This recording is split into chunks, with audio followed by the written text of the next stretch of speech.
오늘 새해 첫 달, 이 첫 가족 예배에 하나님께서 주신 말씀, 시편 1편 말씀은 많은 사람들이 좋아하고 또 이것을 암기하기도 하고 또 그런 말씀이죠. 참 좋은 말씀, 귀한 말씀입니다. 시편 전체 150편의 서론이라고도 볼 수가 있습니다. 그래서 여기서 말씀하고 있는 이 주제가 시편 전체에 계속 흐르고 있는 것이죠. 그래서 우리가 읽었듯이 이 말씀에서는 두 종류의 사람을 이야기하고 있습니다. 하나는 의인이고 하나는 악인. 의인의 길이 있고 악인의 길이 있다. 의인의 길을 따라가면 하나님의 약속하신 풍성한 복을 받아 누린다. 그러나 그렇지 아니하고 악인의 길을 가면 망한다. 그런 말씀입니다. 이제 이런 주제가 사실 시편 150편에 흐르고 있고 또한 성경 전체가 말하는 주제이기도 합니다. 그래서 우리가 지혜롭게 산다는 게 무엇이겠습니까? 이런 말씀을 잘 듣고 깨달아서 이대로 살아가는 거예요. 그래서 복을 받는 거. 이게 지혜로운 사람이지. 이런 걸 듣지도 아니하고 또 이것을 들어도 따라가지 아니하면 잘못된 길로 가서 그거 어리석은 사람이죠. 그래서 계속 시편, 잠언, 전도서, 아가, 욥기 거기 말하는 주제는 같아요. 그래서 지혜가 무엇이냐 그것을 얘기하는데 그 지혜는 결국 의인의 길을 가라 그런 얘기죠. 오늘 이 본문에서 시인은 악인과 의인을 아주 상징적으로 표현하고 있습니다. 의인은 시냇가에 심은 나무 같다는 것입니다. 악인은 바람에 나는 겨와 같다. 이렇게 비유로 아주 선명하게 말씀을 하고 있죠. 시냇가에 심은 나무, 우리가 좀 전에 찬양을 여러 차례 계속 반복해서 했는데 시냇가에 심은 나무는 어떤 나무겠습니까? 시내에는 물이 있는 곳이잖아요. 물이 있는 곳에 나무가 뿌리를 내리고 있으면 항상 그 시내에 있는 물이 이 나무의 이 뿌리를 통해서 이 나무에 계속 공급이 됩니다. 중단 없이 물이 공급되면 나무는 잘 자라고 가지가 무성하고 그리고 철을 따라 열매를 맺는 것은 당연하죠. 그래서 그러한 시냇가에 심은 나무 같다. 의인은 그렇다는 것이고 악인은 어떻습니까? 바람에 나는 겨와 같다. 여러분 바람에 나는 겨는 바람이 불면 이리 옮기고 또 바람이 불면 저리 옮기고 자기가 원하는 곳에 정착하는 게 아닙니다. 그냥 바람에 따라서 자기의 인생 운명이 결정되는 것이죠. 이와 같이 의인과 악인을 구별하고 있습니다. 결국 의인에게 주어지는 것은 이제 형통함입니다. 형통함. 여기에 보면 3절 끝에 뭐라고 되어 있습니까? 그가 하는 모든 일이 다 형통하리로다. 그가 하는 모든 일이 다 형통하리로다. 우리가 네 글자로 줄인다면 이게 이제 만사형통 아닙니까? 만사형통. 세상 사람들도 이 단어를 참 좋아합니다. 만사형통. 또 비슷한 말에 이제 건양, 가격. 양은 이제 햇볕양. 햇볕이 쬐는 이런 햇볕이 많은 날이 맑은 날이 많고 경사스러운 좋은 일이 또 많은 이런 걸 사람들은 다 원하지 않습니까? 맑은 날이 많고 좋은 일, 경사스러운 일이 많고 모든 일이 다 잘 되기를 원하는 것은 그 인지상정입니다. 우리가 나쁜 일이 우리 안에 일어나기를 원하는 사람이 어디 있겠습니까? 그래서 이 새해에 시작하면서 우리 가정에 내 자신의 삶에 좋은 일이 많이 일어나면 얼마나 좋겠습니까? 여러분 가정에 올 한 해도 좋은 일만 많이 가득 넘치시기를 주님의 이름으로 축원합니다. 그렇죠. 이게 참 좋은 일이 일어나야 됩니다. 나뿐만 아니라 내 자녀들에게도 올 한 해는 참 좋은 일만 계속 일어났으면 얼마나 좋겠는가. 우리가 그것을 소원하고 기도하고 그렇게 시작하고 있습니다. 그런데 어떻게 하면 그러한 좋은 일이 많고 모든 하는 일마다 다 잘 되고 그럴 수 있을까? 의인의 길을 걸어갈 수 있을까? 시절을 쫓아 과실을 맺는 그런 의인의 길을 어떻게 하면 걸어갈 수 있을까? 오늘 말씀에 그 길을 하나님께서 우리에게 분명하게 말씀하고 있습니다. 크게 두 가지를 말씀하시는 것인데 결국은 무엇을 가까이 하느냐 하는 것입니다. 무엇을 가까이 하느냐. 우리 흔한 말에 유유상종이라 하는 그런 말이 있죠. 그래서 유유상종이라는 것은 같은 그룹끼리 항상 모인다. 끼리끼리 모인다. 이런 뜻이죠. 그래서 내가 누구와 자꾸 가까이 지내면 어떻게 됩니까? 그 사람 비슷해져요. 그 사람이 좋아하는 거와 같이 좋아합니다. 그래서 무엇을 가까이 하느냐가 자기 인생을 결정할 수가 있습니다. 2017년 한 해 내가 무엇을 가까이 하느냐에 나와 우리 가정에 그 운명이 거기에 달려있다. 이렇게 말해도 과언이 아닌 것이죠. 그래서 첫째는 악한 것과 가까이 하면 안 됩니다. 악과 가까이 하면 악한 사람이 될 수밖에 없다는 것이죠. 그래서 여기에 보니까 1절에 복이 있는 사람 의인은 그런데 가까이 하지 않는다라고 분명히 말씀하고 있습니다. 1절 우리 같이 한번 읽어보겠습니다. 복 있는 사람은 악인들의 꾀를 따르지 아니하며 죄인들의 길에 서지 아니하며 오만한 자들의 자리에 앉지 아니하고. 그렇죠. 근데 이게 다 또 악을 가까이 하지 말라 그런 뜻인데 여기에 또 단계가 있어요. 우리가 악을 가까이 하게 되는 단계 첫 번째는 무엇입니까?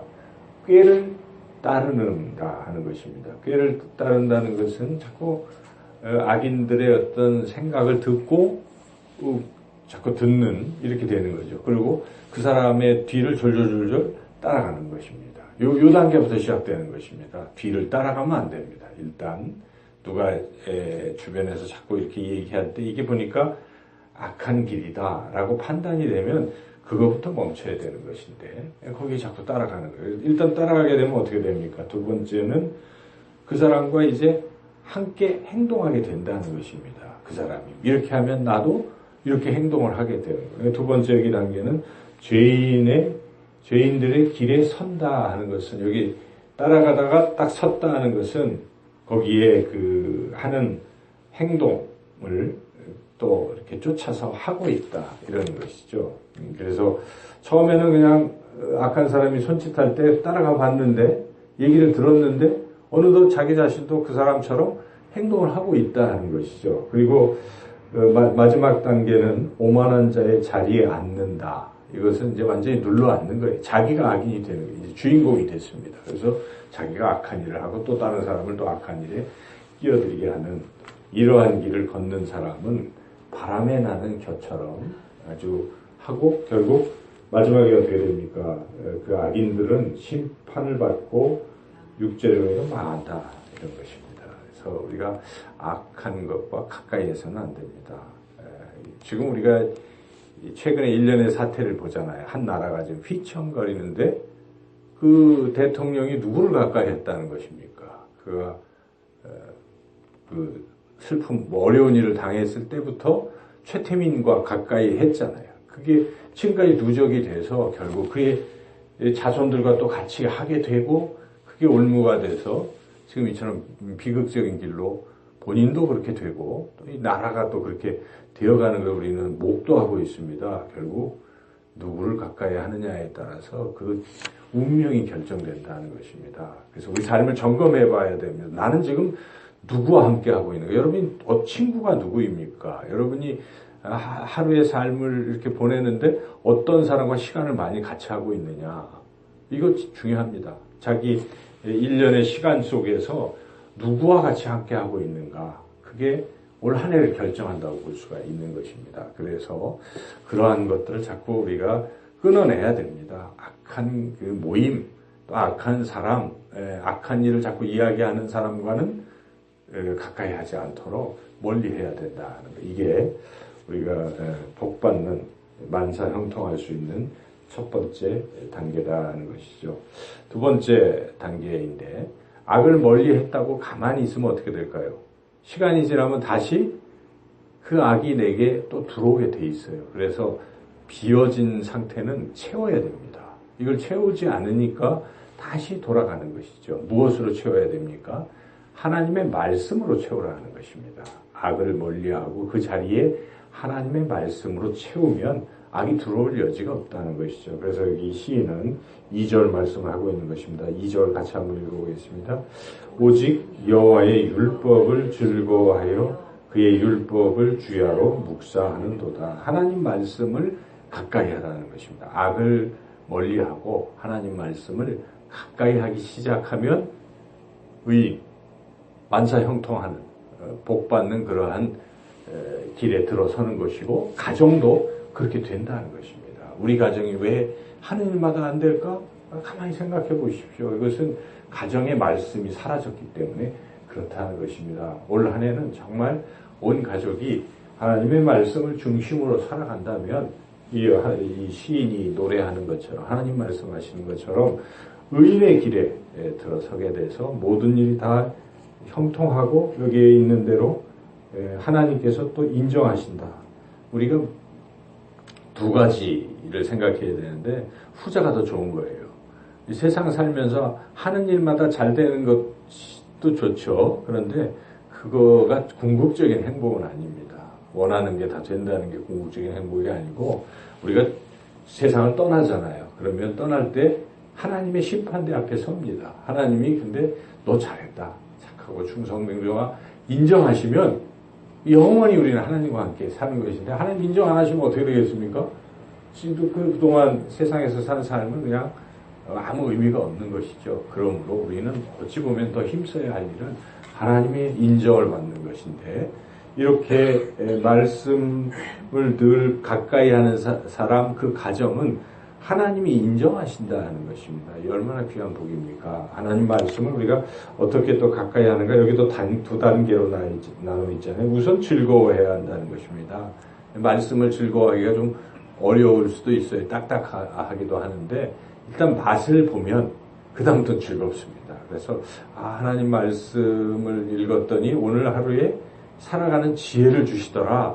어떤 위기 상황에서 그 말씀이 생각이 나서 해결이 되었더라. 이런 것을 한번 경험하기 시작하면 말씀을 안 읽고는 배길 수가 없는 거죠. 그래서 우리가 그 맛을 경험하는 게 참 중요합니다. 그래서 맛을 경험해 봐야 되는 것이죠. 그래서 여러분 새해 말씀 카드를 받잖아요.